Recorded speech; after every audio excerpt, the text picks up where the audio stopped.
We've all been in a situation where we have to trust a professional with something really important, our health, our money, you name it. But have you ever stopped to wonder what happens when their best interest isn't exactly the same as yours? Well, today, we're going to walk that ethical tightrope, where one tiny misstep can cost a whole lot more than just money. It can cost trust itself.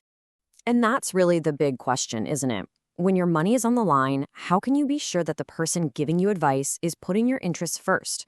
You're trusting them not just with their expertise, but with their integrity. So, how is that trust actually earned? And maybe more importantly, how is it kept? Well, in fields where the stakes are this high, you just can't rely on everyone's good intentions. Professionals need a playbook, a set of clear rules and principles that guide them through those tricky situations to make sure they're always acting in their client's best interest. And for this explainer, we're going to use what's pretty much the gold standard as our guide, the CFA Institute's Code of Ethics. Think of it as the official rulebook we'll be using to referee some pretty complex real-world scenarios. So here's what we've got on tap. We're going to look at what happens when interests collide. Then we'll get into the whole truth versus lies thing when it comes to data. We'll also cover confidential information.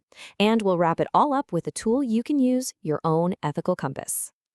All right, first up is the classic ethical dilemma. What happens when a professional's personal interests get tangled up with their duty to a client? So let's jump into a scenario.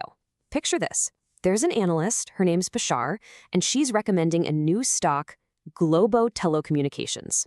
She's done all her homework, the research is solid, the numbers look fantastic. Seems like a great investment for her clients. So far, so good, right? But here comes the twist. What if that company she's recommending is actually owned by her husband's family? Whoa. All of a sudden, things get a little murky. The research might still be great, but does this personal connection change things? So what happened in the real case? The report went out, but there was no mention of the family tie. And that is a huge no-no. See, the key here isn't just about making good recommendations. It's about being totally transparent. The ethical standard says you have to disclose that kind of stuff so clients can decide for themselves if the advice is truly objective. And the rule itself is crystal clear. It doesn't say you can't have conflicts of interest. Let's be real, those are going to pop up. It just says you have to put them out in the open. You have to disclose them because transparency, at the end of the day, is the foundation of trust.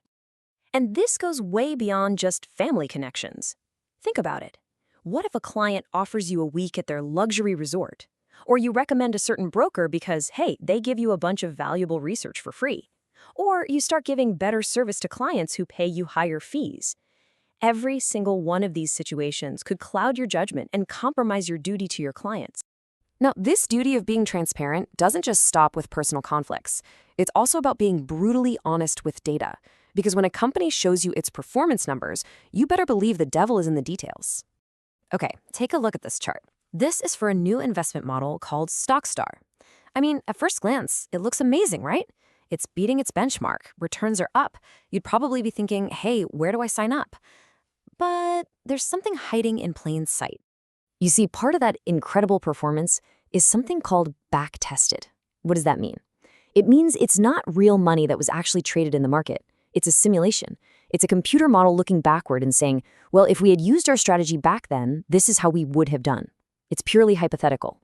And this is where that ethical line gets crossed. It's not that you can't show simulated results, but when you mix them in with actual real-world returns without being super clear about what's what, you're giving investors a false sense of security. And that is a serious violation of the duty to be honest and fair.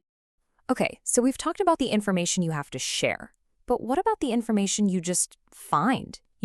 Information you were never supposed to see in the first place. So get this. An employee, Kuriyuki, is at a big industry conference. She goes to toss something in the recycling, and what does she see sitting right on top? A document. And it's not just any document. It's a list of a major competitor's absolute best clients, a gold mine. So what do? It's just sitting there. It's basically trash, right? It's not like you broke into their office. It feels like a total gray area. Is this just a lucky break, or is it an ethical trap? Well, according to the standard, it's a trap. A big one. Even though she didn't technically steal it, that information is still confidential. Taking it and using it is called misappropriation. The ethical thing to do is to recognize it's not yours and leave it alone. Acting with integrity isn't just about you, it's about upholding the reputation of your entire profession. All right, so we've looked at conflicts of interest, misleading data, and confidential information. You can see how these situations get complicated fast and often come with a ton of pressure. And that brings us to our final and honestly our most important section. When you're in the thick of it, when the lines are blurry and there's a lot on the line, how do you find your true north? How do you make sure you make the right call every single time? Well, the good news is you don't have to just wing it. There are actual tools designed to help you think through these problems in a structured way, like this straightforward framework for ethical decision-making from the CFA Institute. It breaks everything down into 4 simple steps. First, you identify.